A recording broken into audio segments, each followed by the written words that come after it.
Out of the tent and on to the midway for a musical salute celebrating Miss Jenny Lynn.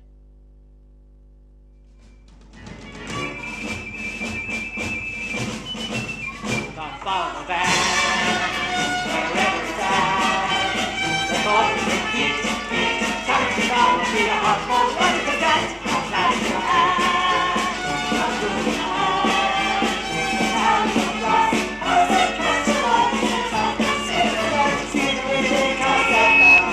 It's beautiful days, watch the film with the big face on, into that we say, feel to the rhythm of all my heart going crazy. Don't you stop waiting, better hurry and show no take your body see. Now how we stand, in the beautiful place, remember all your days, remember all your days. Just follow the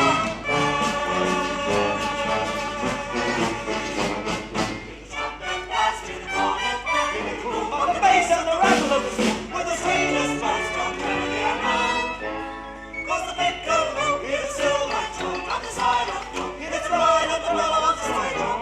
And the place of Frisco is to be. It's a glockenspiel with the most majestic melody all your life.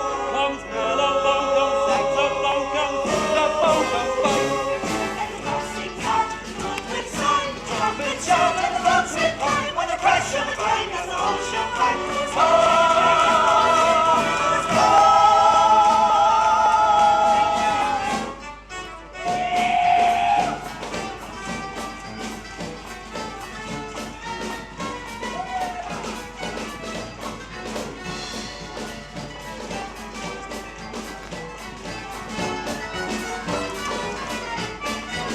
See the pretty lady toss that fan on high, ain't she cute as a daisy?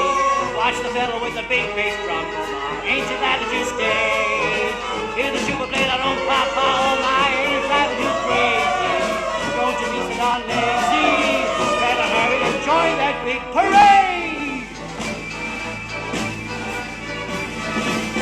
Come follow the band, and all your beats, beats, times and drums, feel your heart go back to the dance. Up like your hand, move your hand, down in the brass, as they catch the light, there's like that sweet and divine. Ladies and gentlemen, and esteemed members.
ladies and gentlemen, and welcome to Barnum.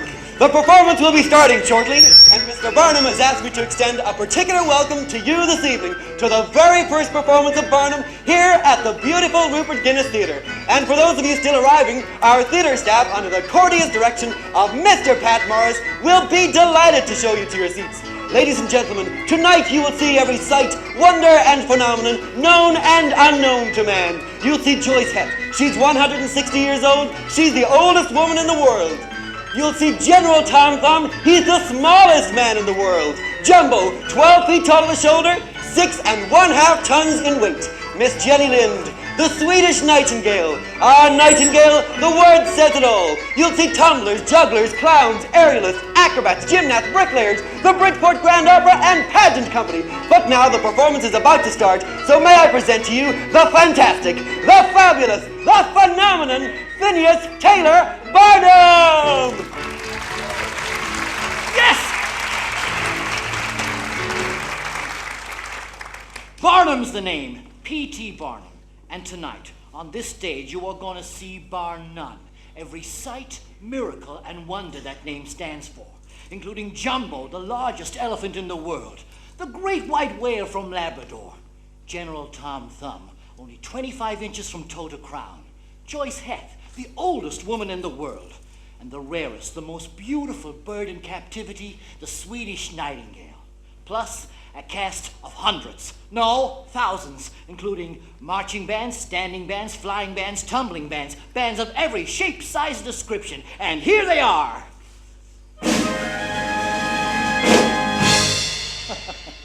Oh, I know what you're thinking. You don't see any nightingales or 25-inch men or flying bands. But like I told you, Barnum's the name, and miracles are my game, and they're all up there, mark my word. Where are you going? Home. But I've got a point of view to expound defending the noble art of humbug. Which I happen to be in disagreement with, as it is no more than a shoddy defense of flim-flam, so it doesn't behove me to stick around. Respect for the speaker, madam, requires that you listen while he sets forth his convictions. And respect for my own convictions requires me to set forth, which I am doing. Then go. Isolated dissent can hardly deter me. One small voice can quite easily be ignored. Good day, Mr. Barnum. Of course, it doesn't help any if that one small voice happens to belong to his wife. Charity Barnum, I'll have a kiss before you leave. With pleasure, Mr. Barnum.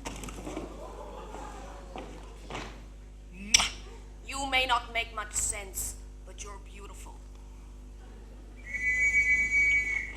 In the far ring, ladies and gentlemen, the fight to the finish struggle of humbug versus truth, flim-flam versus fact. Mr. Phineas Taylor Barnum versus his good wife, Charity. An American pageant featuring stirring music, thrilling spectacle, hilarious clowns, and savage jungle beasts. But first, presenting Mr. Phineas Taylor Barnum himself in an opening bit of philosophic folderol. Now, the fact is, my wife is a perfect example of what I'm talking about. Give her a mess of hard facts and she's as happy as a clam. But if you serve her up a little bit of fancy, she turns up her nose like it was yesterday's fish. Now, whether you end up thinking that humbug is a blessing or a curse, you're still gonna buy it. Why? Because every 60 seconds in this world, a delightful phenomenon takes place, which absolutely guarantees it. Yes! There is a sucker born every minute. Each time that second hand sweeps to the top like dandelions, up they pop, ears so big and eyes so wide, and though I feed 'em bona fide baloney with no truth in it, why you can bet I'll find some room to buy my corn, 'cause there's the shortest shooting sucker born a minute, and I'm referring to the minute you was born.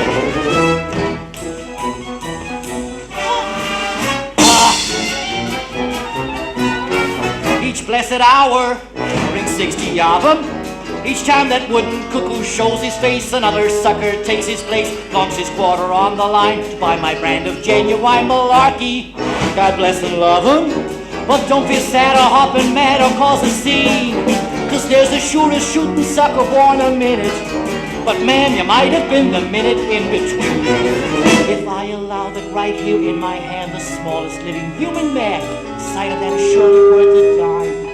If I present an educated pooch who's trained to dance the hoochie cooch, what better way to waste a bit of time? If I import at monumental cost a lady's fair whose head was lost while crossing railroad tracks to pick some zinnias, who has no ears or eyes or nose and wears pink tights instead of clothes, if that ain't worth a buck, my name ain't Phileas. Oh, you say that's hogwash, well, who cares? You buy my hogwash as long as there's a sucker born every minute. Each time that second hand sweeps to the top like dandelions, up they pop, ears so big and eyes so wide. Though my tailor's bona fide baloney, just let me spin it. There ain't no man who can resist me, wait and see. 'Cause there's a surely shooting sucker born a minute. And Frank, the biggest one, excluding none, is me.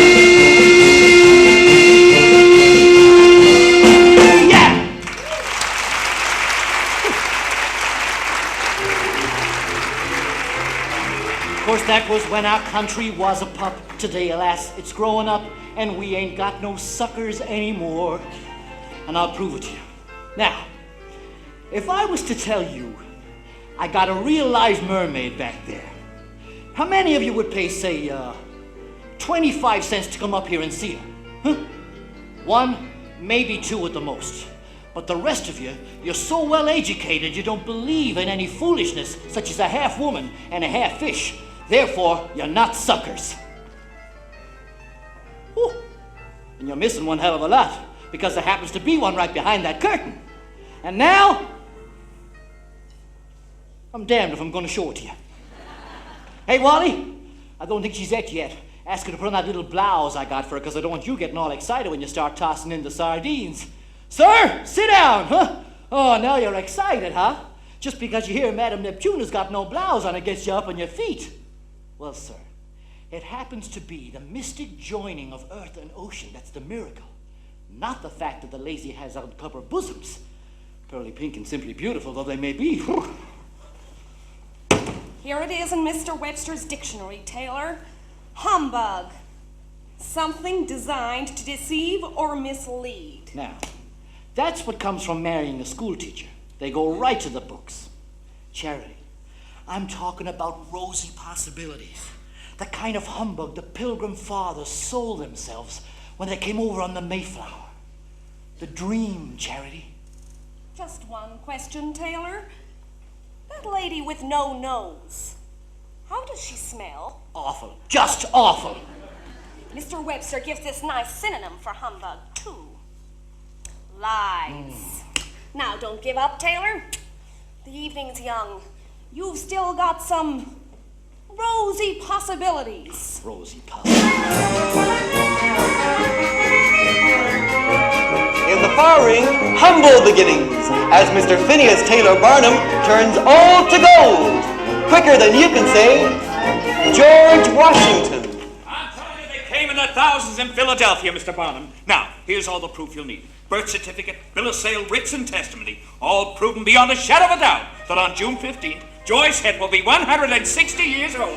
She'd better be, Mr. Lyman, because it's taken me every cent I have to buy this contract. But from now on, P.T. Barnum presents Joyce Head, the oldest woman in the world. Oh, she'll make you a fortune, Mr. Barnum. Just remember, Philadelphia. All right, Joyce, we'd better get to work if we want to eat tonight. Step right up and see her, folks. Joyce Head, the oldest woman in the world. Come on now, 10 cents sees you right at the front of the line to see Joyce Head, the oldest woman in the world. What do you think? Come on now, folks, step right up and see her. Hey, lady, 1 second. You're not as young as you used to be, and this lady will make you feel like a spring chicken. How dare you! You're flat, Joyce, you're flat. You're flat, Joyce. Sir, all alone with no place to go. You're flat, Joyce, you're flat. Bring it up a bit, bring it up a bit. Not you! Sit down, sir! Do you like older women? Come on, this act can't last forever. She could be gone next week. I don't understand it, Joyce. They came by the thousands in Philadelphia.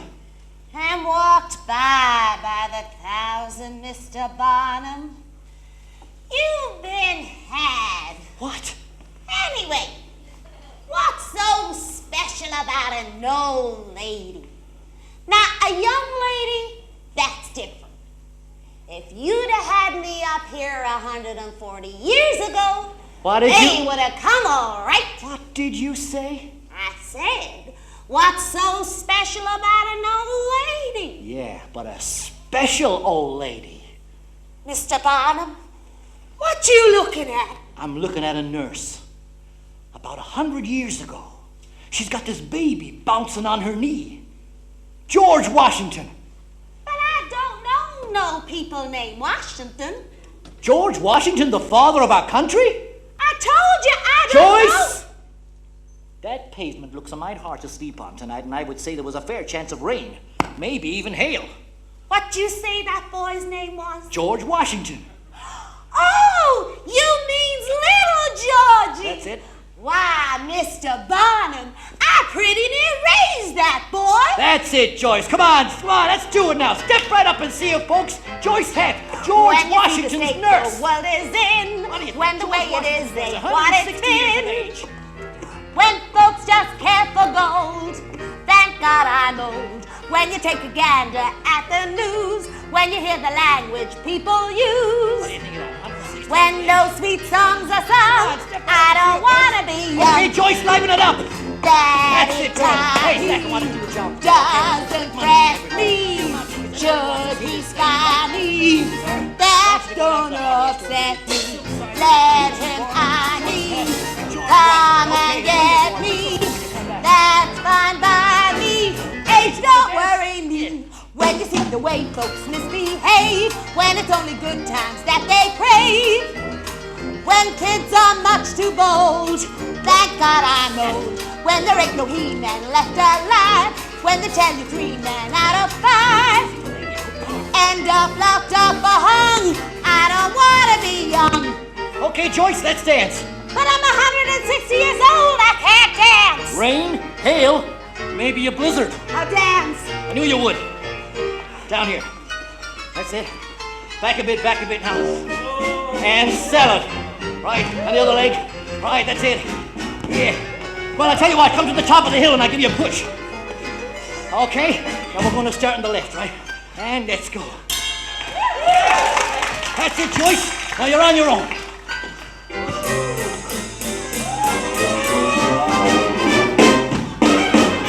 Let me tell you about the day Georgie discovered America. That was Christopher Columbus. I attended him too. No, you didn't. Come on, just dance. Come on, that's it. Give him a hip. That's it, Joyce. One more, come on. Come on now, Joyce, we're gonna go home.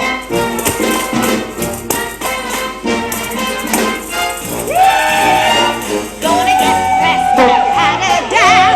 Call myself a hack, I'm gonna town. That's it, Joyce. See every shady street, these feet on stroll. Then I'm gonna sit back on the shelf, have a little nip and tell myself, don't mind that circus and then my hair's got silvery hair. When I see all of that things laid out and cold, thank God I'm old.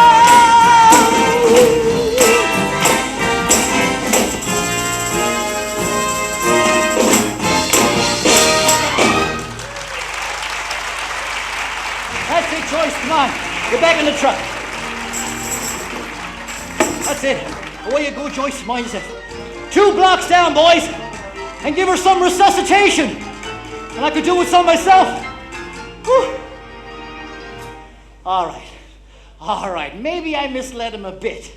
But most of those folks went home thinking that they shook the hand that held the rosy bottom of the father of our country. And that's a patriotic humbug, and there is none finer. Well, now that Joyce was a success, I started to sign up other attractions, but I needed some place to put him. That's right, Mr. Barnum. I'm looking for a partner to help run the American Museum. But I don't want to turn it into no sideshow. And I couldn't agree more with you, Mr. Scudder. And that's why I intend filling all 5 floors with the most educational attractions imaginable. including 3 galleries of art, a lecture hall that will seat 2,000 people, and in the rotunda, a glass tank containing a living, breathing, spouting great white whale from Labrador. And just to help you make up your mind, sir, may I present you with this courtesy ticket, entitling you and a friend to 2 free admissions upon payment, any half the regular price any Tuesday, Wednesday, or Thursday between the hours of 12 noon and 1 p.m. Is it a deal, sir? Taylor Barnum.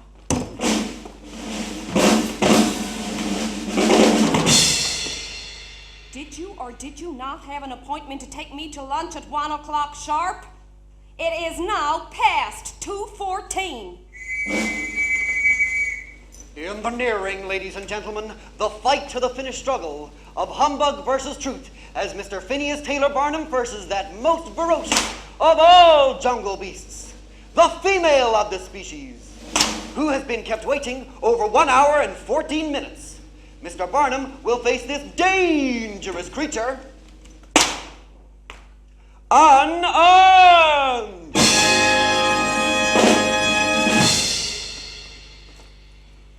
Darn it, Mr. Scudder, I thought I asked you to tell me when it was 1 o'clock. No excuses. Now run on down to the museum. I'll meet you and the builders there at 2:45. Away you go. Charity, I don't know why I ever took him on as a partner. He's so forgetful. Perfect example of a marital humbug. The trouble is, with my wife, it never works. Hogwash, Taylor. I believe you forgot that appointment all by yourself. You see? Now, I have to go and collect some pamphlets over at the Women's Emporium, so I thought we might lunch there. Oh, Charity, you can't get lunch at that place. But McNally's Saloon is right around the corner, so I suggest that we leave it up to the fates. An excellent idea, Taylor. Heads, the Women's Emporium. Tails, McNally's.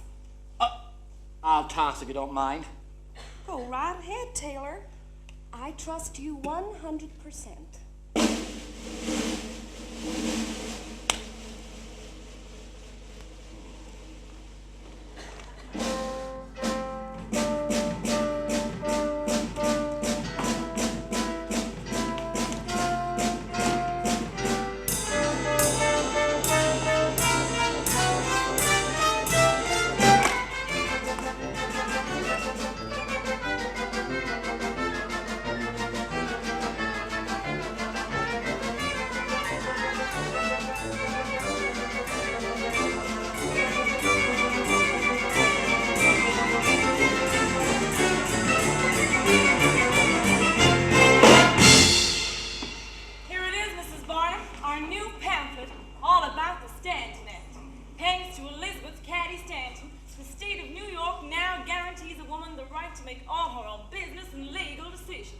What do you think of that, Mr. Barnum? Oh, I'm all for it, 100%.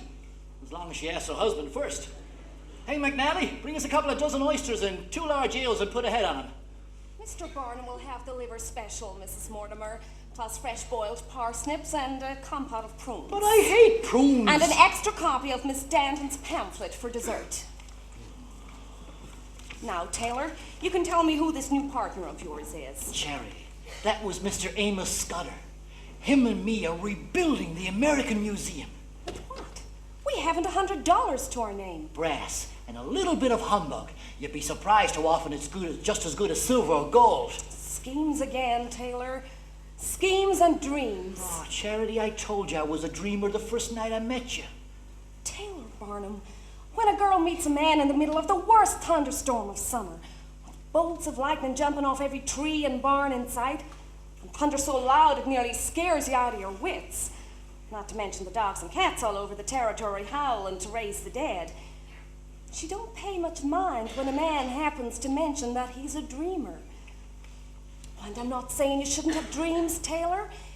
Just let them be sensible ones we can reach. Charity, I want to excite people. I want to stir them up and give them a glimpse of the miracle. Miracle's a pretty fancy word for humbug, Taylor. Oh, how can you say that? Maybe I put a high polish on the facts sometimes, but I have never taken anybody for one thin dime. You've taken them for more than money. You get them all wrought up about things that can never be. Like a woman 160 years old. I don't mind you using the imagination the good Lord gave you, but with 2 daughters to bring up, you ought to be using it for more sensible things. Now, I happen to know Mr. Chauncey Jerome is looking for a new partner over at the clock factory. I could be a part of it, Taylor. Write the letters and keep the Oh, accounts. Charity, I just can't do it. Tick, tock, tick, from 10 to 6 every day with only an occasional bong to break the monotony of 10,000 cuckoos looking out of 10,000 little holes. Every man's got a temperament, Mrs. Barnum, but mine is just not suited to tick, tock, cuckoo, and bong. I'm sorry, Taylor. I shouldn't have brought it up. Of course you should, Charity, of course you should. That's half a wife's job, bringing up things her husband doesn't want to hear. But the clock factory, it's just not the right color for me. Just say the words. Bridgeport Clockworks, and what do you see? Grays and browns, and, well, maybe if you're lucky, a little dash of taupe. But if you walk inside any sideshow, you've got fire engine red and Kelly green and buttercup yellow. It's like living inside a giant pinwheel. And it's not for my own selfish pleasure I need all these colors, Charity. Oh, I want to splash them out for everybody in the whole world to see. The colors of my life are bountiful and bold. The purple glow of indigo, the gleam of green and gold, the splendor of a sunrise, the dazzle of a flame, the glory of a rainbow. I put 'em all to shame. No quiet browns and grays. I'll take my days instead and fill them till they overflow with rose and cherry red. And should this sunlit world grow dark one day, the colors of my life, whoop, here you got it, will leave a shining light to show the way.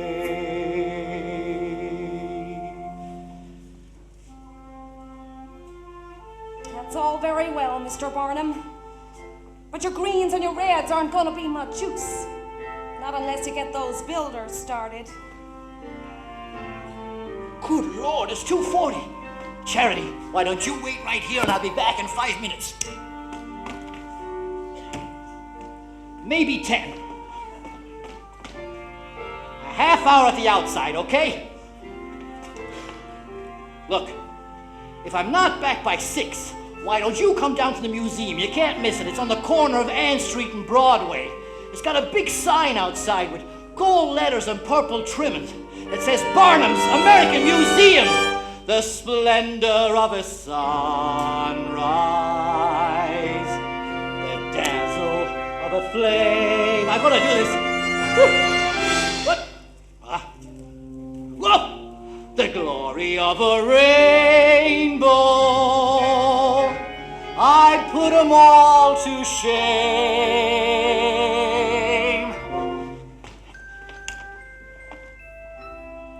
It's your own fault, Charity Barnum. If you'd asked a few logical questions before you married him, you would have put a healthy distance between yourself and a fella who wants to give the whole world a paint job, which I'm not so sure it needs. The colors of my life are softer than a breeze, the silver gray of eiderdown,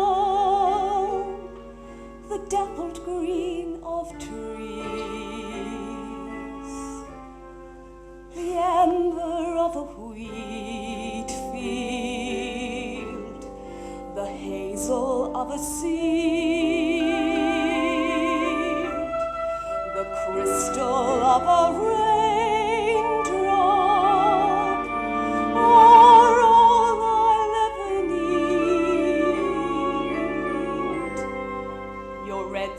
much too bold.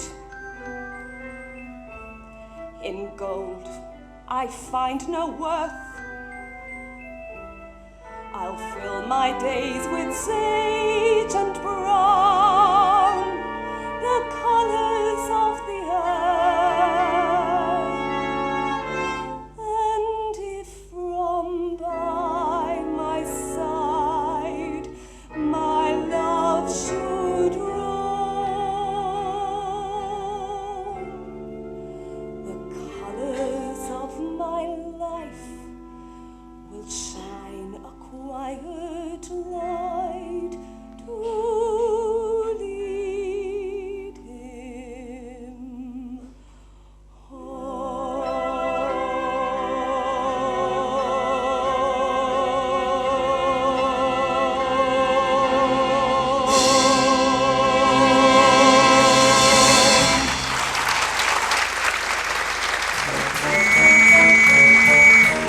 For children of all ages, a cascade, a caravan, a cornucopia, a cavalcade of cataclysmically comical clowns.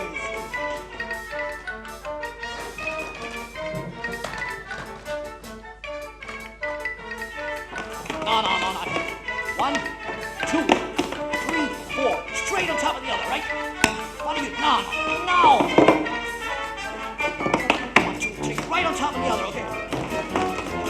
No. I showed you already. 1, 2, 3. One on top of the other. Oh, stop!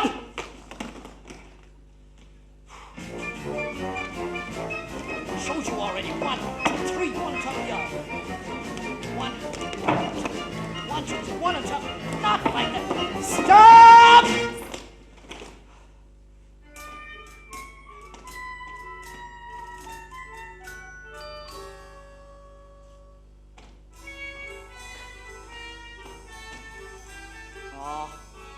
Charity, I've bitten off more than I can chew. Nonsense. You forgot we have an opening on Monday morning at 9. We'll be ready. Do you propose to rebuild an entire museum in 2 days? I do, my treasure. But how? Slowly.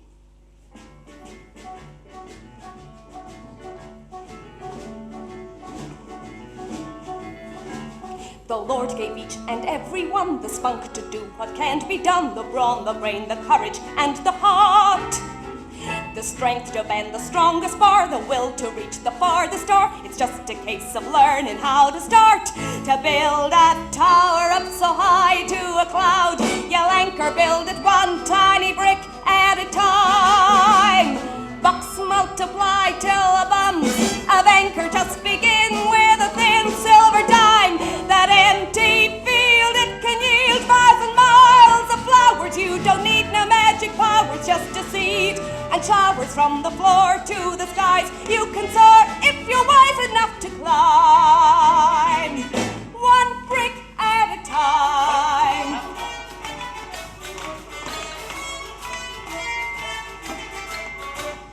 Build a ship that's built to last. You lay the keel, then raise the mast. And all begins with just a simple rhyme. And hope the roots of lie beneath. Becomes a stick to pick your teeth. Sharpen up your life and take your time. One stalwart chap with a cup and a bunch of hours he can scoop all the salt from the sea. Boats open up, turning bows to bows, all begun by just one single kiss. To write with these symphonies or it is the charging filled with thrills and obligaties hard with all. So naughty leave the rest in the dust, be the best if you're just content to climb one brick at a time. Just take a brick and place it on the ground. To make it stick, pour mortar all around. A cup of lime, then stir until it's hard. And up she'll climb by each by art. A sill, a door, a ledge, a window pane. Then drill some more, raise up a weather vane. A roof, the proof that going slow like this, a splendid edifice can climb. Towering so high to a cloud, you'll anchor build it one tiny brick at a time. Bucks multiply till the bums of anchors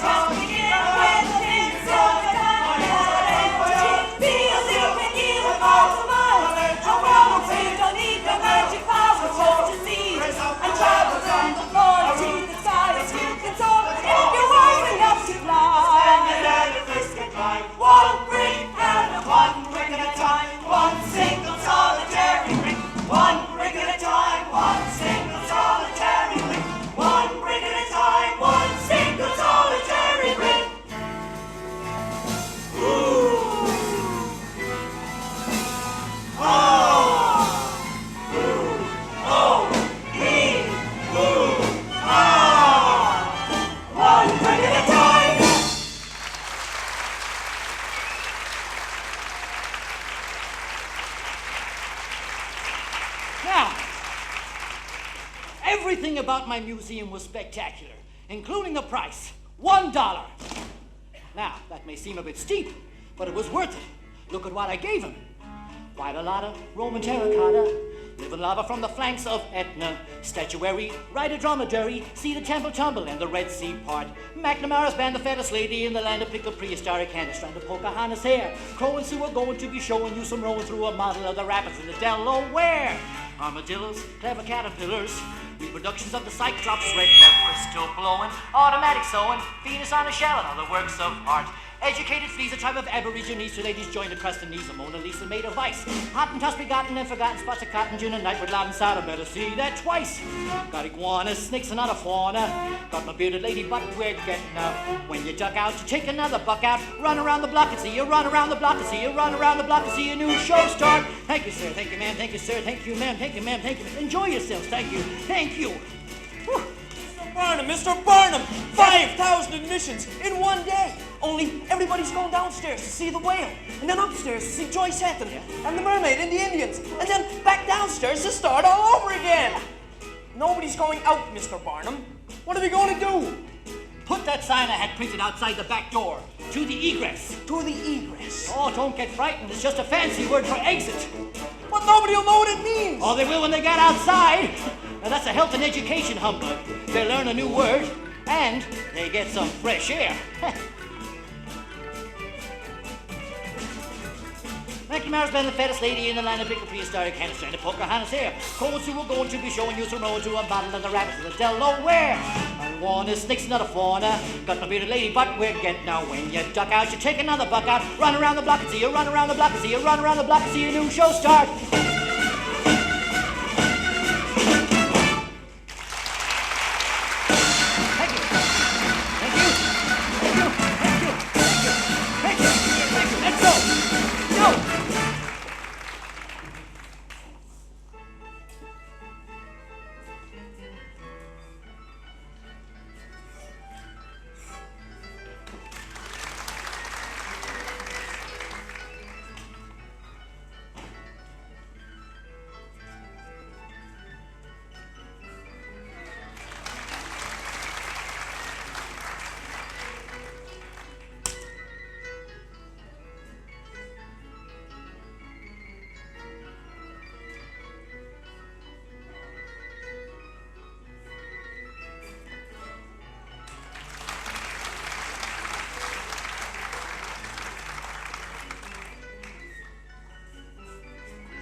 Now, I don't want you to turn around till I'm ready.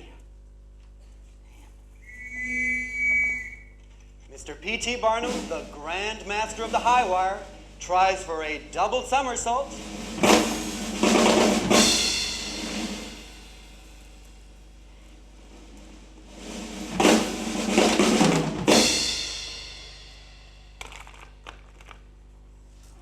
All right.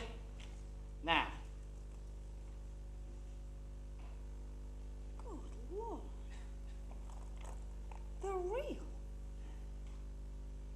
What's the man done? A foolish thing, Charity. I married a hard-headed, tough-talking, cold-eyed New England lady who's kept my crazy world from going up in smoke for 14 years. Happy anniversary. I might have been foolish enough to marry you, Taylor. That doesn't mean I can't count. Our anniversary isn't for another 6 months. Oh, not ours. I'm talking about the museum's. Or did you forget that we opened our doors to the public exactly 1 year ago today? So I want you to put on your silks and satins, because I'm taking you, me, and those pearls to celebrate tonight at Rector's Restaurant in New York City. Oh, no. I'm not going to any Rector's restaurant.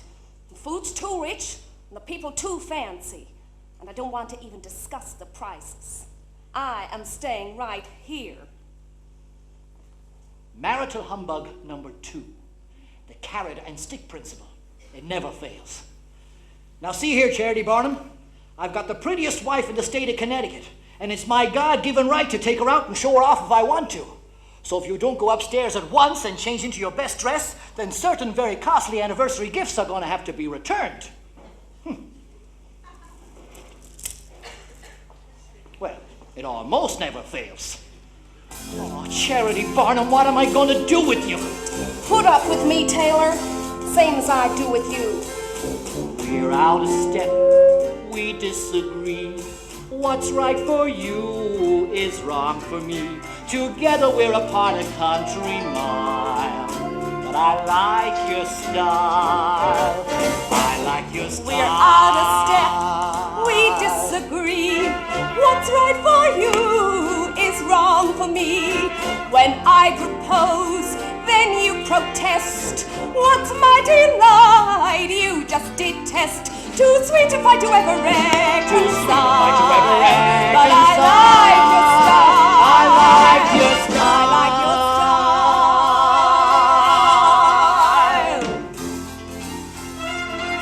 style.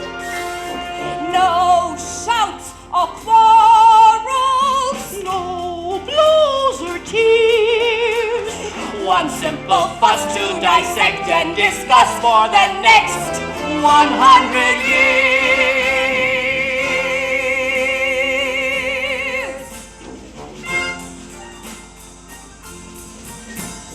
Each blessed day, we sweetly fill.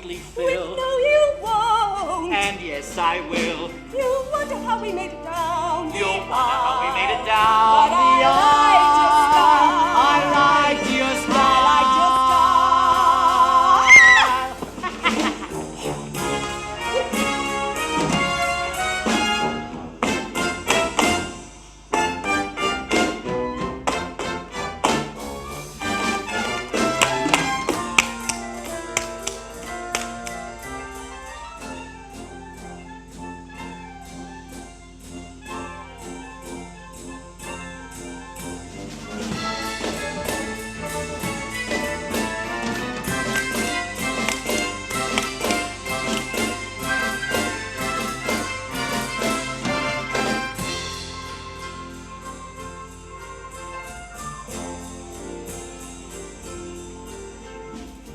blessed day, we sweetly fill. With no, you won't. And yes, I will. And yes, I you wonder how we made it down the aisle. Made it down But the I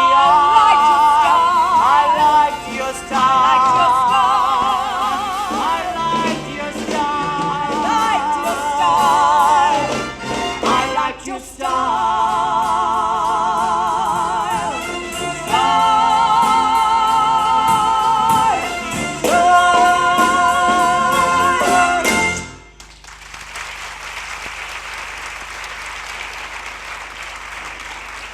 Very well then, Taylor. I'll change my dress. But it is not to show off these pearls in front of your fancy New York friends. It's because I'm still in love with you, you great fool. And I want one of your damn marital humbugs to succeed. Charity Barnum, I have never humbugged you.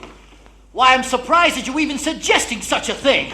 Mr. Barnum. Not now, Mr. Scudder. Can't you see I'm lying to my wife? But Mr. Barnum. Mr. Scudder, what brings you out here at this time of night? We've a problem, Mr. Barnum. Speak up, Mr. Scudder. Is something wrong? The fire, Mr. Barnum. At the museum. What? No use going down there.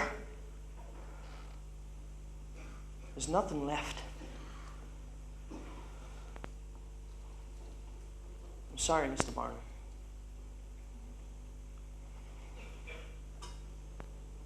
Mr. Scudder, I hope I'm being humbugged, sir. Alas, Mr. Barnum, you never taught me how. Mr. Scudder! Mr. Scudder! Now, Taylor, I'll tell you right now, I don't attend dance in any gallops. Haven't had time to change my petticoat, and it's the same old muslin one. But anyway, since the only dance you know is the waltz, I don't anticipate any problems.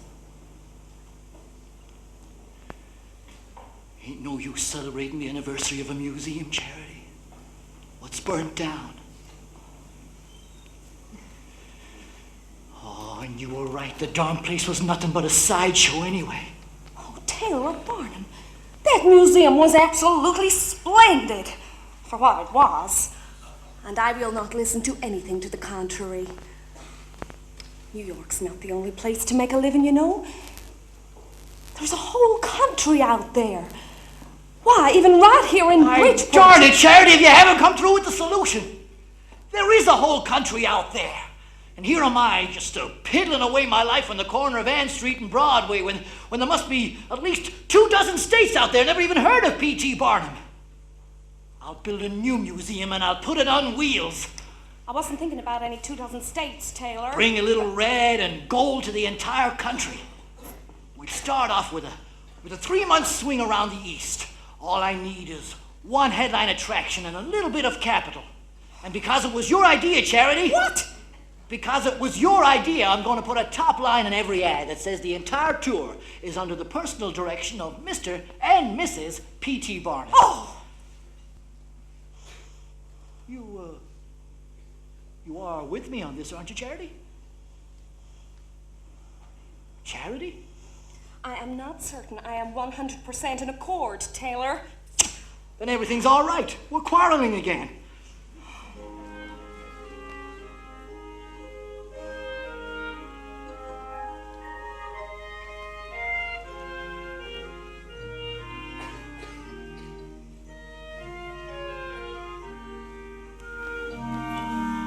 I hope I'm not interrupting, Mr. Barnum.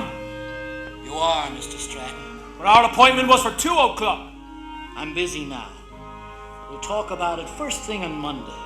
Why don't we forget it? My wife and I have a few moral qualms about your offer anyway. Tomorrow morning at 9. Good day, Mr. Barnum. Oh, damn it, wait a minute! Charity, I've got to go and see him. He's got that headline attraction I was telling you about. Why don't you keep on dancing? And I'll be back in 2 shakes.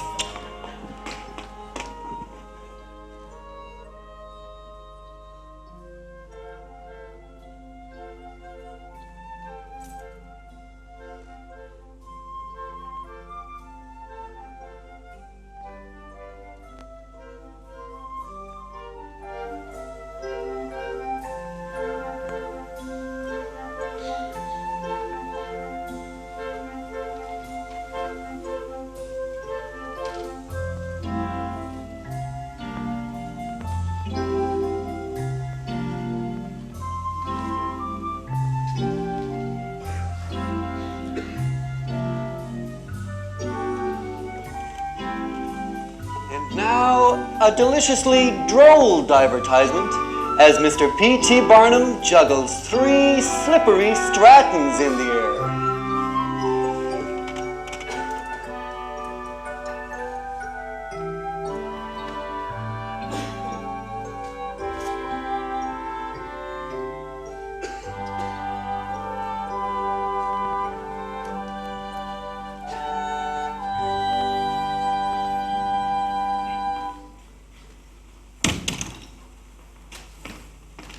All right, Mr. Stratton. What's all this about moral qualms? Let me begin by telling you that my wife and I have the highest regard for you. I smell a humbug. But as God is our witness. Oh, holy humbug, that's the worst kind. But to permit you to exploit our son Charles's oddities for such a small sum of money is an offense to a Christian conscience. Now, the key word in that speech isn't Christian. It's small, as in sum of money. Exactly what do you mean when you refer to oddities? Any boy who stands only 25 inches tall from head to toe is surely a freak of nature. Mr. Stratton, Joyce Hatt is 160 years of age. Anne Swan is 8.5 feet tall. Madame Josepha has a 10-inch beard. But that doesn't make them freaks. It makes them special. What you call an aberration of nature, I call a gift from God to lift him above the crowd. I'll tell you what, since he's old enough to make up his own mind, why don't we ask the boy? Charlie, I want you to come with me and join my show. But I'm not going to fool you. There's going to be tens, thousands, maybe even millions of people going to come and see you. Some to stare, maybe even a few to laugh. But most will go home and tell their children and their grandchildren that they once saw the smallest man in the world.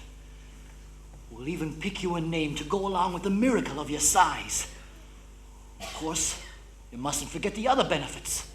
There's going to be presidents and senators and bishops all queuing up just to talk to you.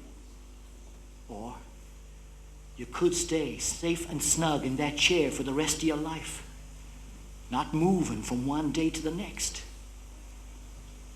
Well, Charlie, I've put it as fairly as I can, and now it's up to you. What do you say? That's it.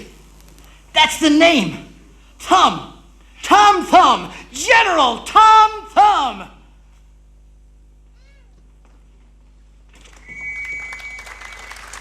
Ladies and gentlemen of the great city of Philadelphia, for the first time anywhere, the world's smallest man, General Tom Thumb.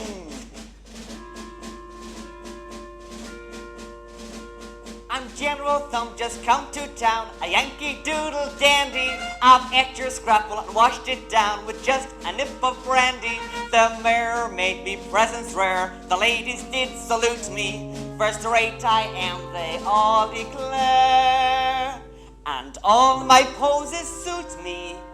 My success should open up your eyes. Don't judge nothing just by shape or size.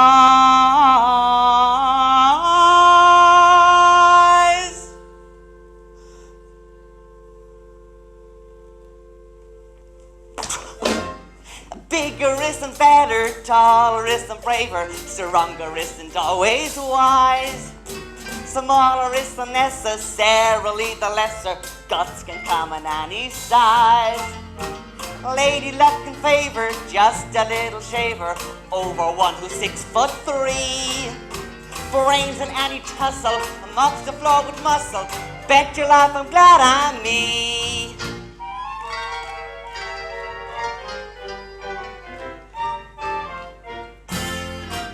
Bigger isn't keener, larger isn't bolder, higher might be low inside.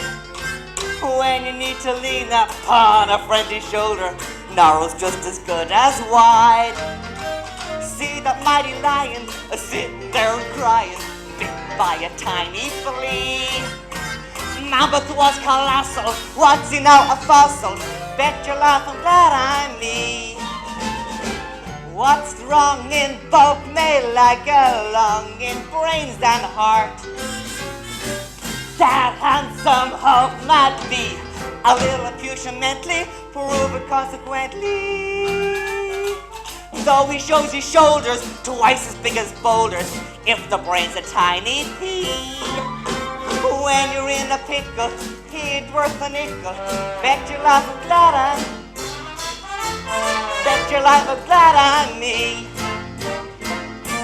Ladies and gentlemen, together for the first time, P.T. Barnum's two-star attractions, General Tom Thumb and, direct from the Royal Zoological Society of London, the king of all pachyderms, Jumbo!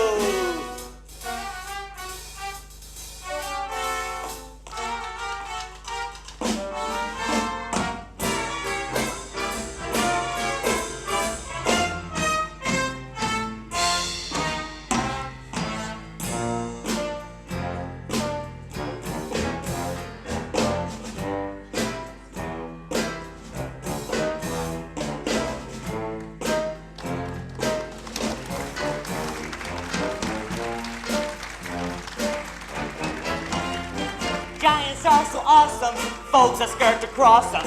Nonetheless, I guarantee, smallest Yankee Doodle, if he's in the mood, beats the whole caboodle, using just his noodle. Bet your life I'm glad I'm me.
Mama. Say, Mama. Say, Mama.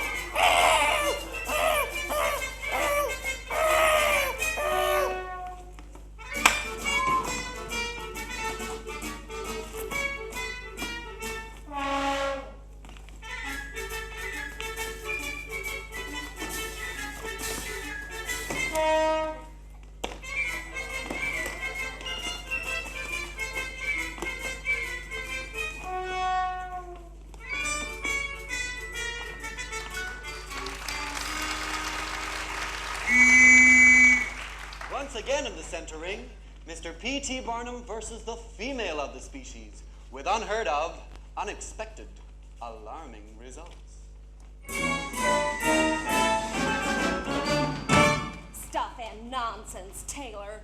Tom Thumb might be the smallest man on earth, but you managed to tell some pretty tall tales about him. Well, now- He is not a general, and his name's no more thumb than mine is. I call that trimmings, Charity.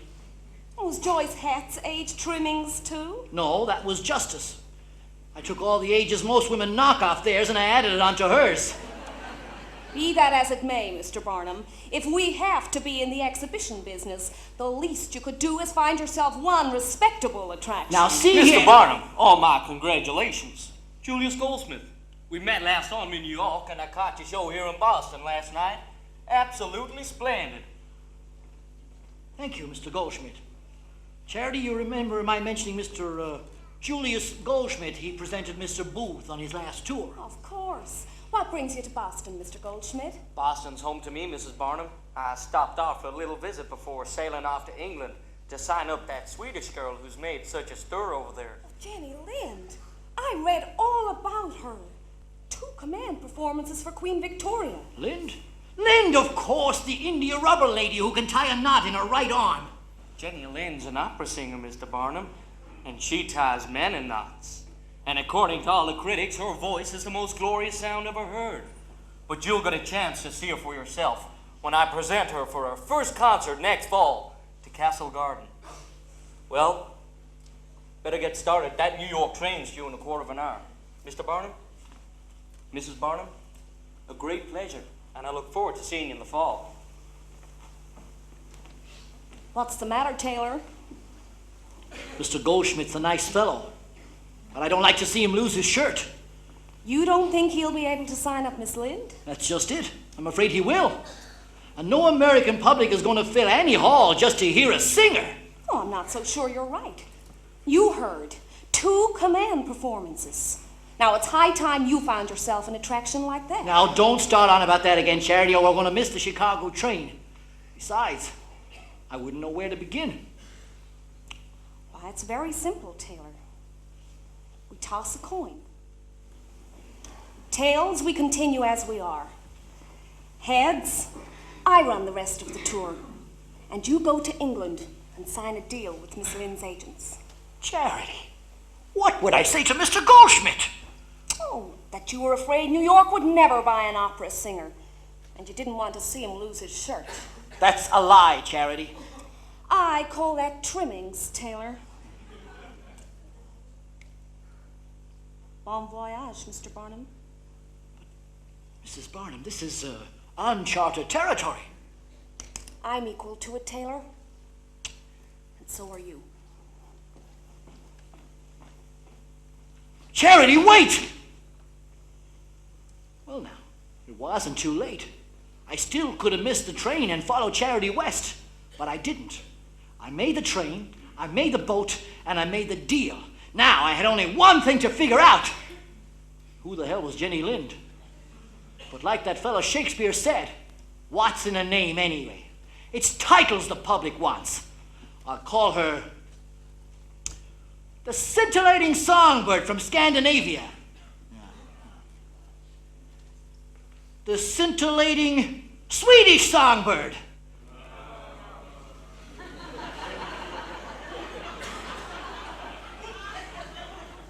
The songbird who scintillates from Sweden. Now, I know that one's bad. I've got it. The singing Swede. I like that. Anyway, it was too late. because Charity had already printed up the handbills, and we were stuck with calling her the Swedish Nightingale. Well, you can't win them all.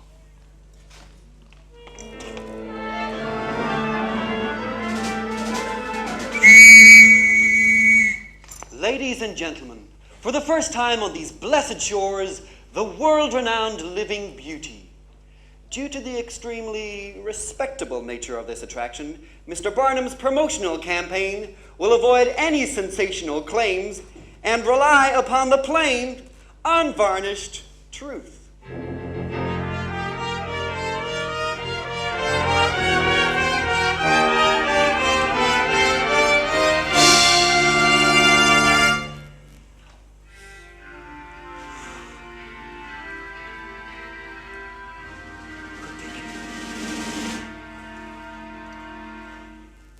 P.T. Barnum, Miss Lind, welcoming you on behalf of 1,230,000 citizens to the proud city of New York.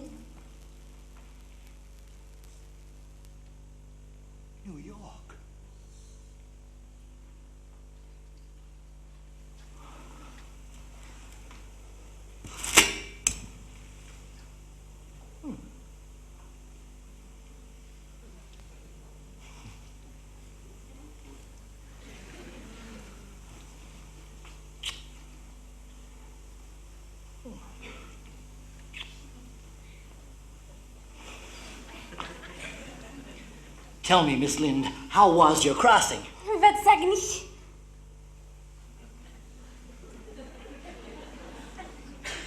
Come again? Verlaat me niet had voor tijd sprak.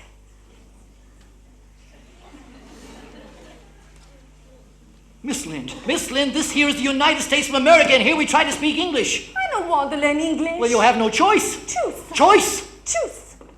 Choice? Choice. That's good. Gut. Good. Gut. Good. Good. Good. No good. Good evening. Evening. Evening. Evening. Evening.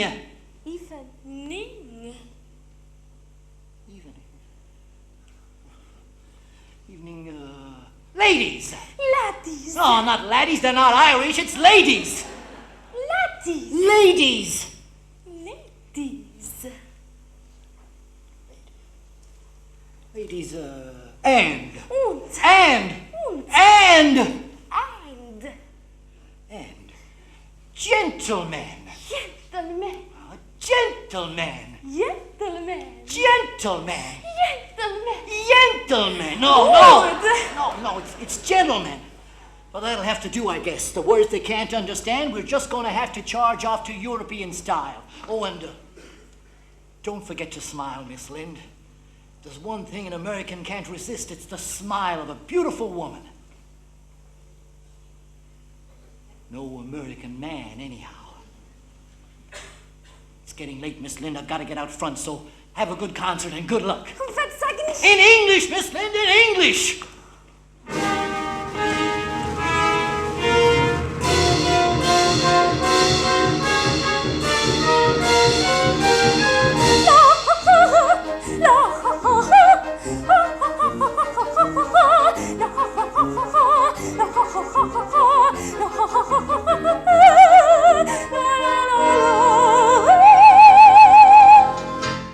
Good evening, ladies and gentlemen.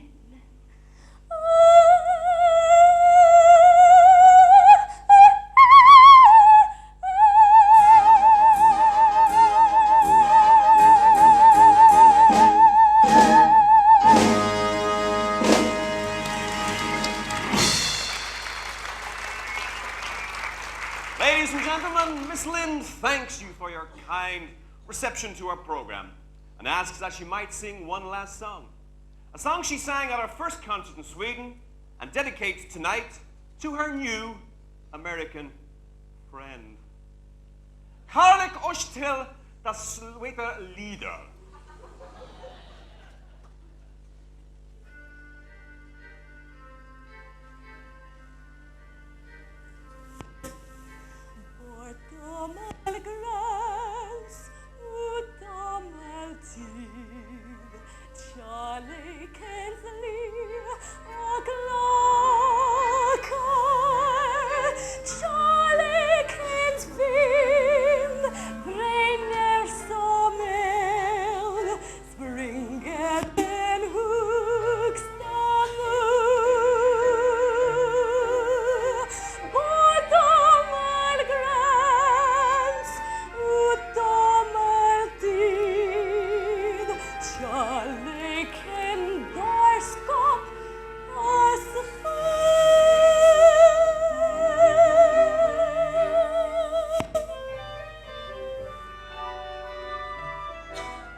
Love knows no rules.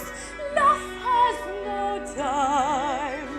Love laughs at rhyme and reason, sweeping the stage, mad or sublime, knowing no age or season.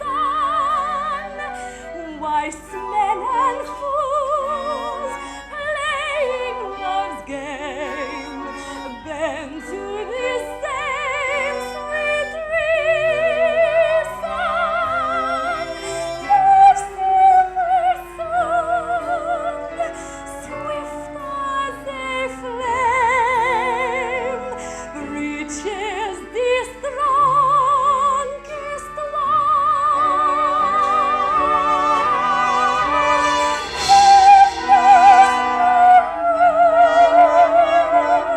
Love has no time.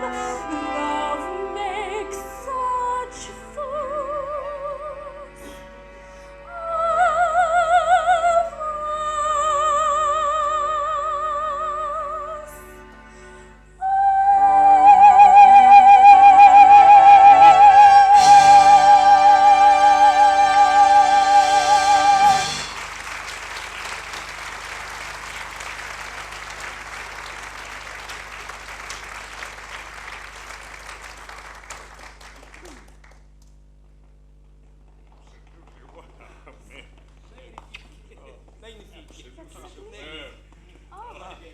Mr. Barnum, I am a Confucian.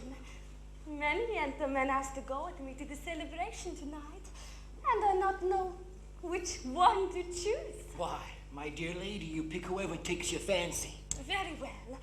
I choose a scholastic person, my English teacher.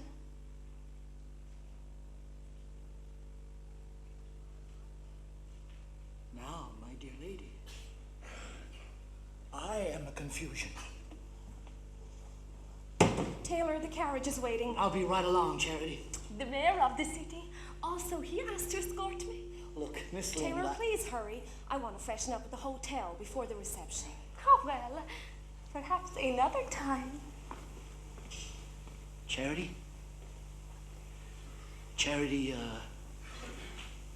I've got me a problem. The receipts have got to be counted again. The darn bookkeeper messed it all up. So why don't you take that carriage and I'll follow along as soon as I can. And this bookkeeping, it couldn't wait till tomorrow? No, Charity, it can't. Very well then, Taylor. I guess I'll see you when I see you. It was a great success tonight. And I'm very proud of you. Good night, my darling. Good night, Miss Lind.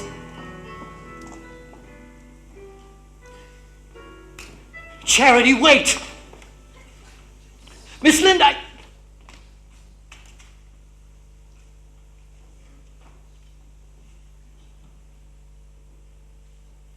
Well, damn it. Why shouldn't I take her to the reception? All my life I've been selling the dream to everybody else in the world. Isn't it time I gotta look at it myself? I'm a man, damn it! I've got the price of admission! And I want to see what's going on inside the tent! Staying home, living day by day. Maybe safe, but it can't be duller. Seeing things only black and gray. When the world is alive with color. Doing just as your neighbors do. Maybe wise, but it ain't so clever.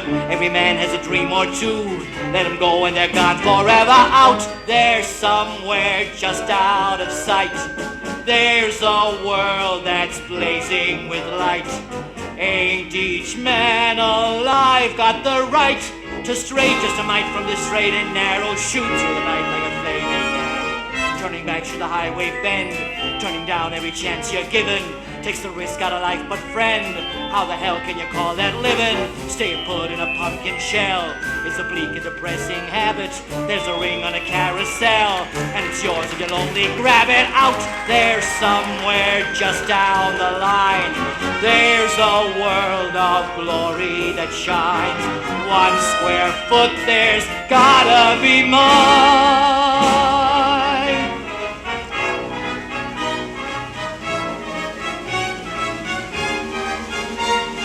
Once in his life when a man decides, once when he stands where the road divides, once when he stands where the morning grows, once if he will he can see those fires glow, flags streaming, spires roar, towers gleaming, in a land where the dawn is clear, in the sky where the sun's forever, on a plain where it's spring all year, and the dark and the night comes never. Somewhere out there, just out of sight, there's a world that's blazing with light.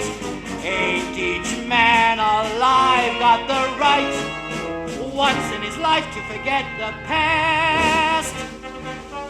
In the main ring, the latest international sensation, the rarest, most beautiful bird in captivity.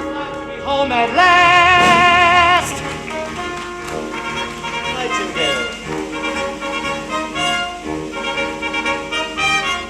With his own 2 eyes, one lies out there.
give way for a musical salute celebrating Miss Jenny Lynn's 50th concert in America, featuring the proud citizens of Washington. Let's go.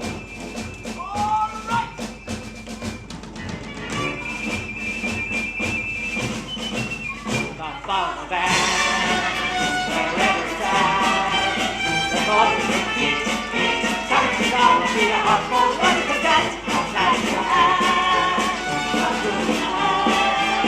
The town is lost, I say catch the light, it's on the city. See the way they cast that down. It's beautiful days. Watch the fellow with the big face on. Ain't you glad they say? Give it to the way that old papa.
See the pretty lady toss that fan on high. Ain't she cute as a daisy?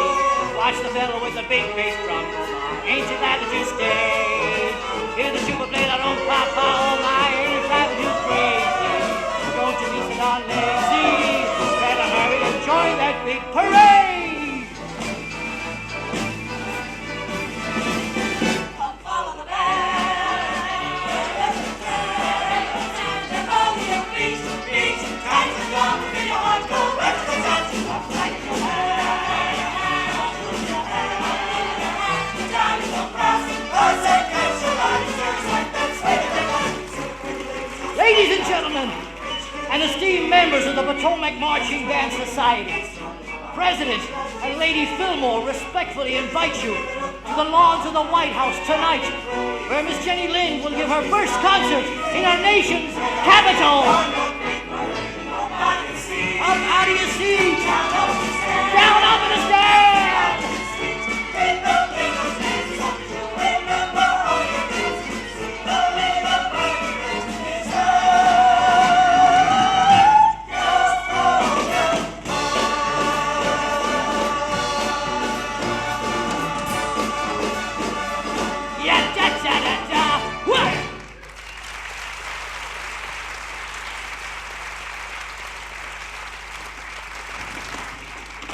Oh, I'll follow the band, wherever it's at.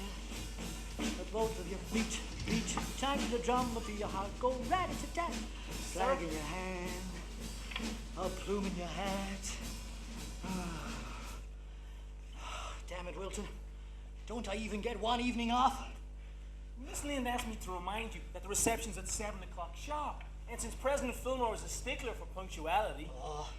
The whole 6 months of this tour has been nothing but tea with the president, reception with the chief justice, and supper with the senators.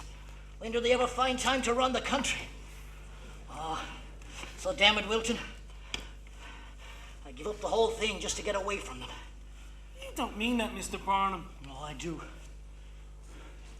was all very fine in the beginning. We had to turn an opera singer into a Swedish nightingale. But now, the only thing I'm getting out of that bird is money. It's not enough. I humbugged myself into thinking I needed some more color in my life.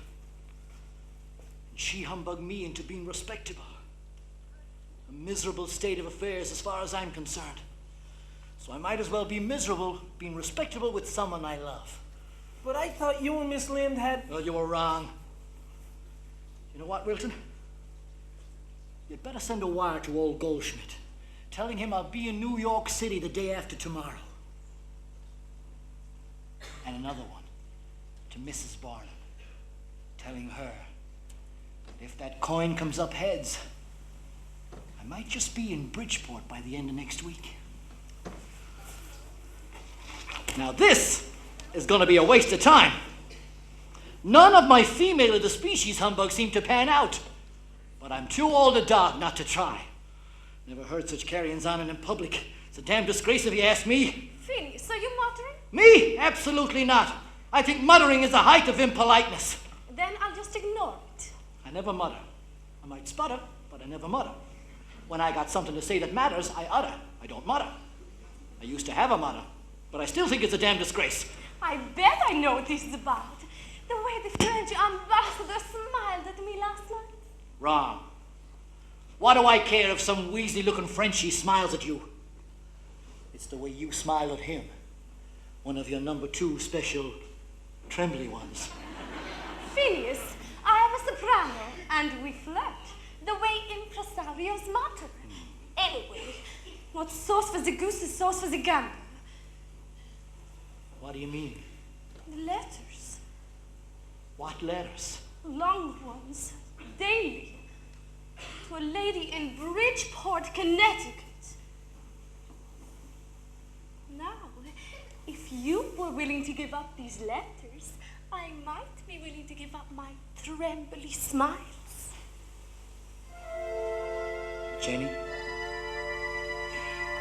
I want you to know that I'll never forget you. It has been a lovely 6 months. Jag önskar digga detta drömmar om Phineas. In English, I want for you what you want for yourself. That's a kind wish, Jenny. Now I've just got to figure out what the hell it is I do want. Well, at least we know what it isn't. This game of love amuses, unless of course one loses. So when do you think you'll be leaving? I suppose tonight is as good a time as any. Will you be all right? I think so. I have a dinner engagement with the French ambassador. Wise men and fools playing love's game, bent to the same sweet reason.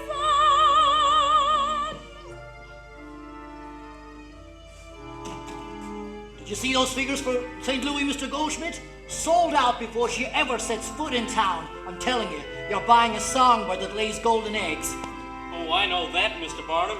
In fact, you might say I knew that before you did. And that's why I'm making you such a generous deal, sir. Only one proviso. If Miss Lind ever plays Bridgeport, don't sell me any seats. Done? Done. Love makes such fools of us.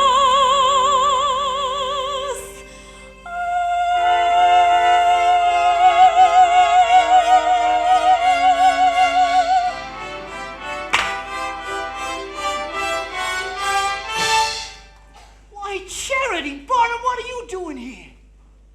It came up heads. And I still think you're beautiful. My way this time, Taylor. Your way, Charity.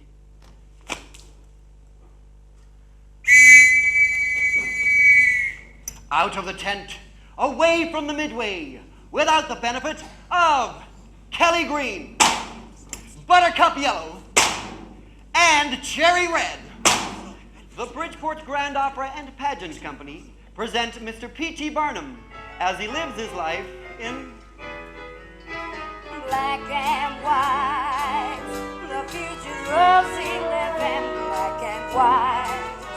Keep on the ground. Those little birds of dreams spin you around. See things the way they are. You're gonna tumble if you fly too far. Stay low and hold on tight. Black and white. May the 7th, 1851, day of days for Bridgeport's favorite son. Living whales he sent to Hades, likewise Swedish singing ladies, and the local clockworks he would run.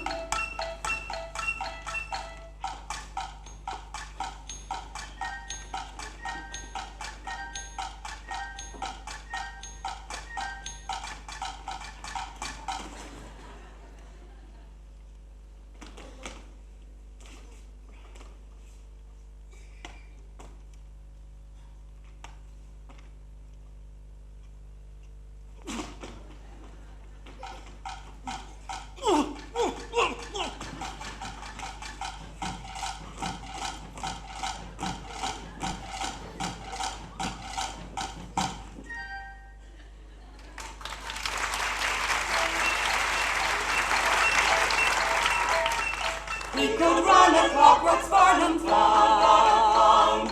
In 2 months he'd run it in the ground. Purchased in 500 shovels. Said men mustn't live in hovels. And a new utopia I will found. Planned a very modern model town. Elevated roads to stroll around. Roofs so high it makes you groggy. Built on land a trifle soggy. So as it rose up, it started down. Black and white. He built a city that was black and white. The towers scraped the sky. The church was 7 stories high. Each brick so neatly stacked, and only one of them was slightly cracked. All that says look who's run to what? The bottom line. The Lord will one night.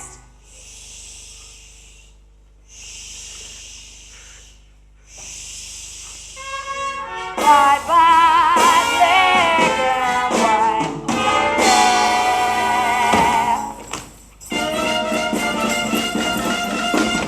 Heard about your city watching, but the truth is politics your game. Kissing babies, making speeches, posing with the local speeches, fun, respectability, and fame. You could be an older man, no wait. Congressman, I mean U.S., not state. Mayor, no, that's easy picking. Senator, oh, what the dickens, why not air president to slave? Black and white, he's playing politics in black and white. Rights and forum. Slavery of any forms and name. Taxes have to be increased to give to those who have the least. Tobacco I would ban as of today. Charity? They're not listening to me. I'm losing them. Unless you let me bring some color into this campaign, they're going to beat me. You've got to release me from my promise, Charity. Very well then, Taylor. Go ahead! Please.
Ta-ta, good night. Bye-bye, black and white.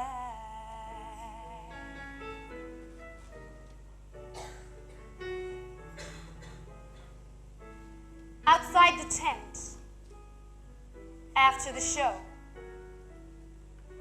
beneath the scenes, behind the makeup.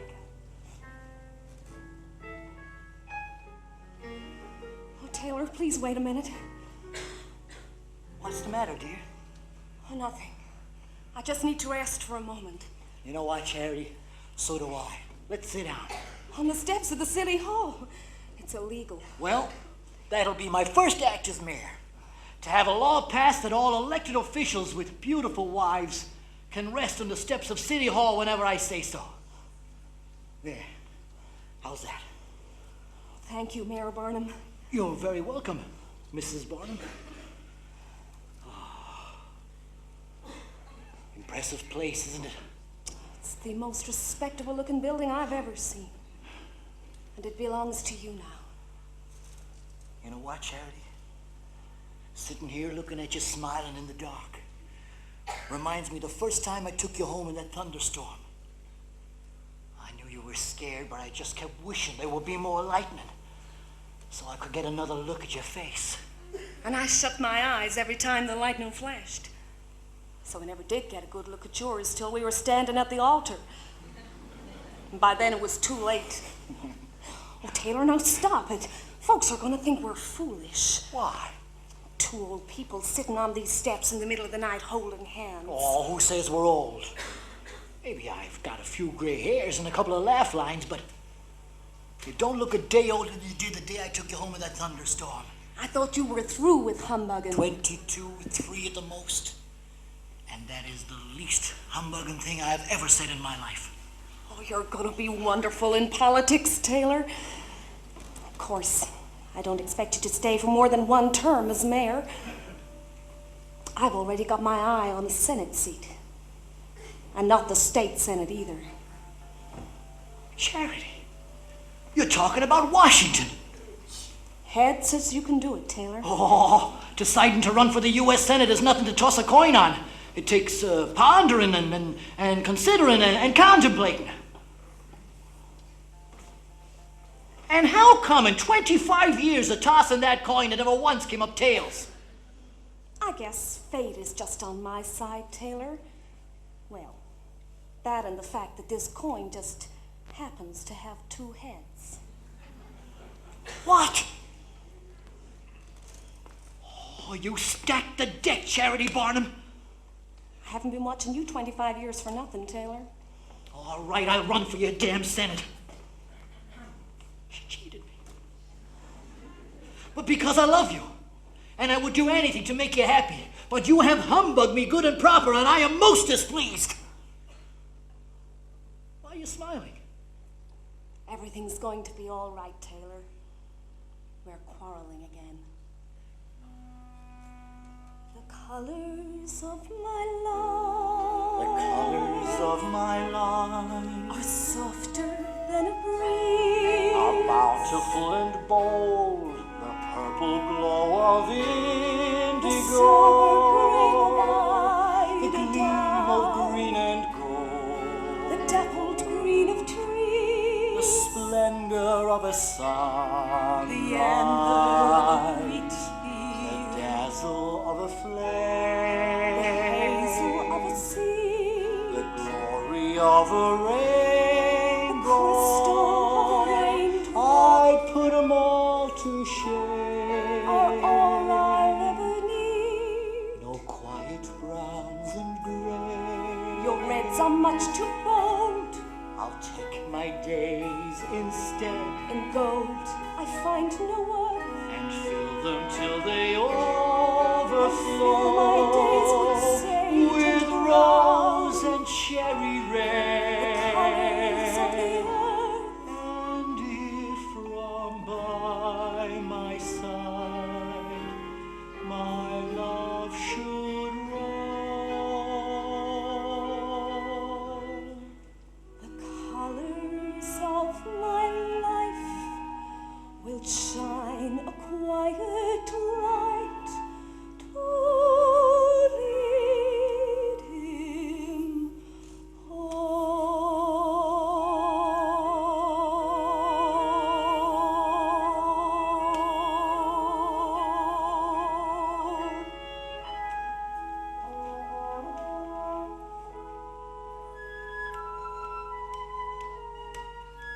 Charity?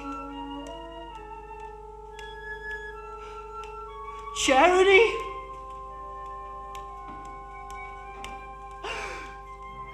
Charity!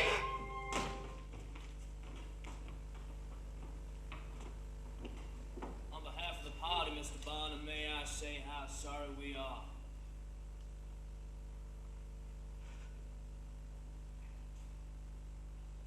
Month after month of standing there right beside me. Oh, and just when we were right on the threshold. Now I don't want you boys to worry none.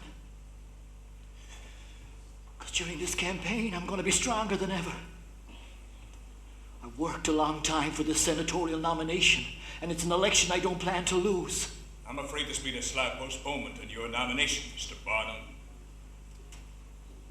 What are you talking about? What are you talking about? What Mr. Templeton is trying to say is that the party's position has changed. We're giving the nomination to Alexander Whitaker. What are you talking about? I've been barnstorming for the past 6 months on the strength of your promise that I'd have this nomination. The decision's out of our hands, Mr. Barnum. Why, in 4 years, you'll be a prime candidate. I don't want the nomination in 4 years. I promised somebody I'd be in Washington next January.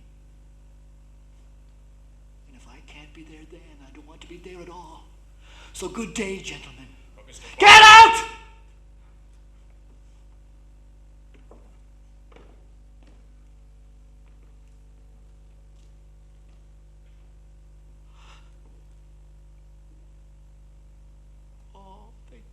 Charity?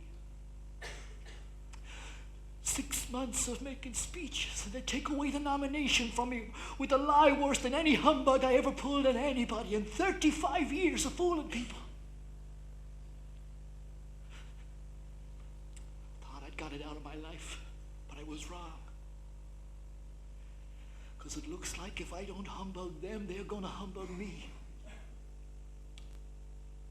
Tell the truth, Charity. Is humbug so bad after all? Just think of those Pilgrim Fathers that came over on the Mayflower. They were humbugged with a dream of finding some kind of utopia. It turned out pretty good. Thomas Jefferson and Ben Franklin back in 76, they were humbugged with a dream of making a whole society of free and equal people. And that dream of theirs was strong enough to win a war. I'm not comparing four-headed frogs and live mermaids with the Declaration of Independence. But somewhere way down deep, there's got to be a connection, right? How do you like that, Charity?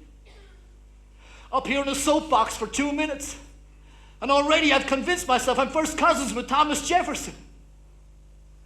Oh, darn it, Charity, don't that prove it? At humbugging, I'm the best there is. The Prince of Humbug, balderdash, fiddle, faddle, tribble, tosh, twiddle, twaddle, blather, bosh, bilge, and dodge, and double dutch, and flim flam, I am the king of hogwash, Tommy Rot, jibber jabber gabber guff, hocus pocus gabble guff, scam and sham, and just a touch of white lie am I. Duke of tripe and idle chat, Earl of oil, Lord of glat, Emperor of rigmarole, that I am, bless my soul. The Prince of Humbug, Poppycock, Piffle, waffle, chatterbunk, hokum, hooey, chatterbunk, wile and guile and trumpery, that's me. Oh, don't worry, Charity. I'm not going back into the exhibition business. What I was thinking about was a lecture tour to bring the noble art of humbug to the whole country. And who's got a better right to talk about it than me? It's the thing that God gave me the gift for. It's how I got everything I ever had. Even you, Charity. Even you. In a world of sting and shock, this moment we spend down a road of bridge and rock toward Lord knows what end. Through a night as dark as space, as cold as the sea. Someone's gonna make it right. Shoot a rocket, shine a light, tell you who that someone's gonna be. The Prince of Humbug. Tongue-in-cheek, shilly-shally, pull the wool, blarney, bogus, cock and bull, hoax and pranks and hanky-pank and some skullduggery. I am, and damn, I'll always be.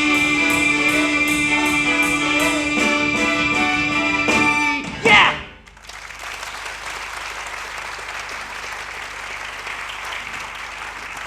The main event. The greatest contest of them all. P.T. Barnum, unarmed, alone, without a net, in a struggle to the finish with destiny.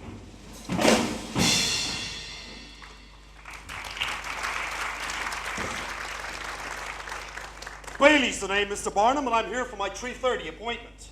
Sorry, Mr. Bailey, I've given your offer a great deal of thought, but I'm afraid the answer is no. But Mr. Barnum, I sent you those plans and photographs over a week ago. Didn't you get a chance to look at them? Oh, I saw your pictures, all right.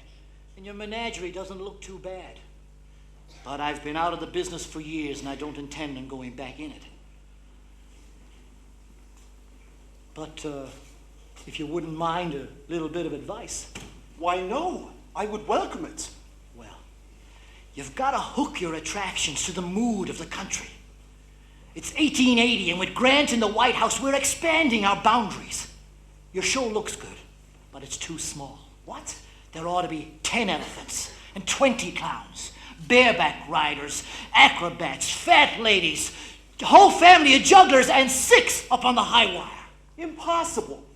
You couldn't get all those acts in one ring. Well, then, you put in 2 more rings, 1 on either side, with a band of 40 pieces, and a special tent for sideshows, not to mention grandstands that you can put up and take down to seat 5,000 people, plus a special train with 2 locomotives and 60 cars, and enough canvas to fit the entire Crystal Palace inside, and still have enough room left over to fly a kite. The Crystal Palace. Mr. Barnum, I hope I'm not being humbugged. Mr. Bailey, whatever gave you that idea? Well, it sure sounds good the way you tell it, but you gotta help me. It's out of the question. But I need you, and the circus needs you. I said no. When the pill the doctor gave you turned your cold to the grip, when a stitch to save 9 others comes apart with a rip, when the rats invade your act and start leaving your ship, follow my tip, come away on a trip. Just join the circus like you wanted to when you were a kid. Climb aboard before it moves on, and you'll thank your lucky stars you did. Go to bed in Minneapolis, wake up in PA. Packed my roll, my brush, and my comb again, ready to roam again, ready to stray. Bless my soul, I'll never go home again when the circus comes my way. Find somebody else, Mr. Bailey. The answer is no. When you've patches in your trousers and a hole in your purse, when your 9 to 5 is boring and your 5 to 9's worse, when you see the sandals left you get cheered and a curse. Don't have a hearse when you still have the juice. Just join the circus like you wanted to when you went so high. Fish your troubles under a tent and you're bound to lose them by and by. Say so long to fashion and to the green sweet Santa Fe. Toss your hat and take it a stack again. Shoulder pack and then hitch up the shade. Kiss the cat and never look back again when the circus comes your way. Told you, it's out of the question, Mr. Bailey. I've given it a lot of thought. The answer is still no. When the lady you've been cutting was your brother instead. When his honor gives you 30 days of water and bread. When your bank account's $1 million but it's all in the red. Don't lose your head in the stuff to the bed. I joined the circus like I wanted to when I wanted.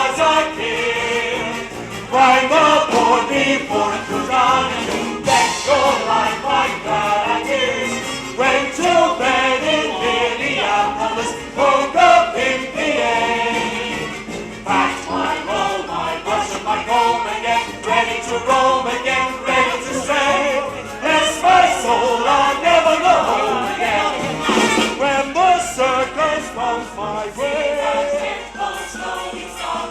Circus, circus, just to say the word electrify. Circus, circus, watch that tiger shaking hands like a shark. That lady dancing all the while a million miles off the air. That string of painted cars down Railroad Avenue. Circus, circus, two big baseball say you're going to circus, circus. General at times and the rollers pack your trunk and join the show with us. Go from day to go with us. Mr. Barnum, say you'll go with us. All right, damn it. Why don't we leave it up to the fates? Heads it's yes, tails it's no. Mr. Bailey, you've got yourself a partner. To the biggest show in the country! To the greatest show on earth! Comes your way.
Like I wanted to when I was a kid.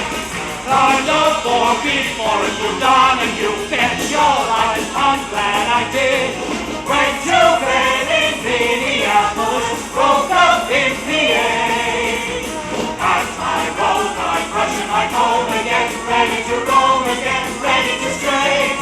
Bless my soul, I'll never go home again. From the day I joined the circus, be glad to say you joined the circus. Step right this way and join the circus. Just take a banner in your hand. Hey! Join the circus like you wanted to, like you always wanted to.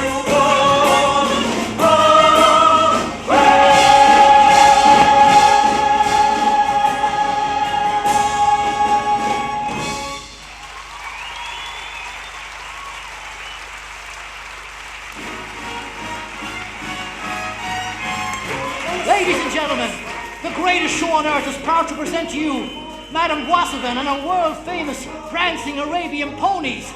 On your left, Lady Francesca will swallow 2 flaming torches as she leaps through the circle of fire. On your right, Signor Vivala of Genoa, Italy, the amazing human cannonball. The celebrated sisters of the high wire, the daring and dazzling Lily and Lisa. And in the center ring, the greatest spectacle of them all, the Barnum and Bailey Elephant Parade! Just take a banner in your hand! Hey! Join the circus like you wanted to, like you always wanted to. Run away!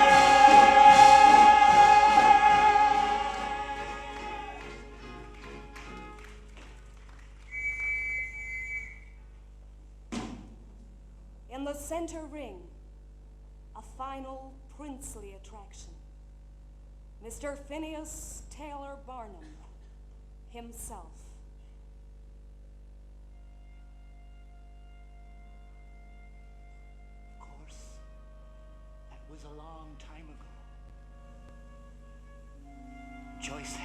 gone and forgotten. So is the American Museum and the Great White Whale. Dear Jenny Lind, and my poor Tom Thumb, and them Pilgrim Fathers that came over on the Mayflower. They've all gone to dust. And Thomas Jefferson is just a memory.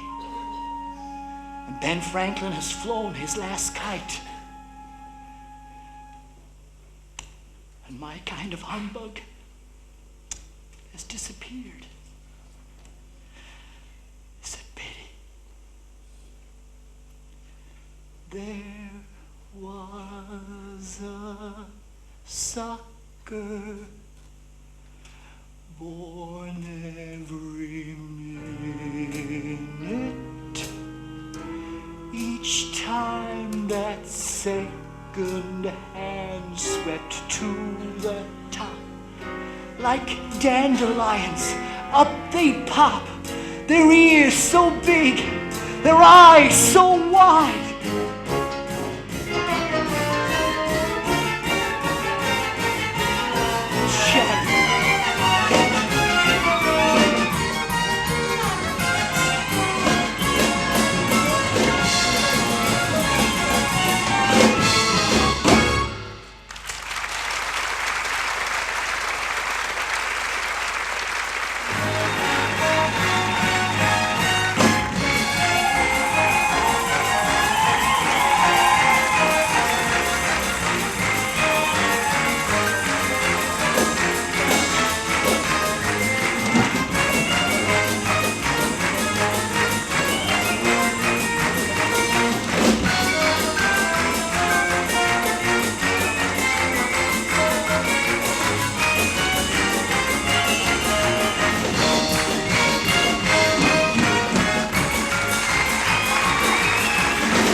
Now, ladies and gentlemen, thank you very much for your whole evening's enjoyment. I'm sure you've enjoyed it. Certainly your applause has told us that.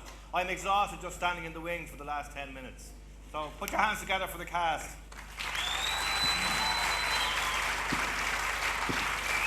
Now, Before they've all gone to the pub, we'll have the raffle.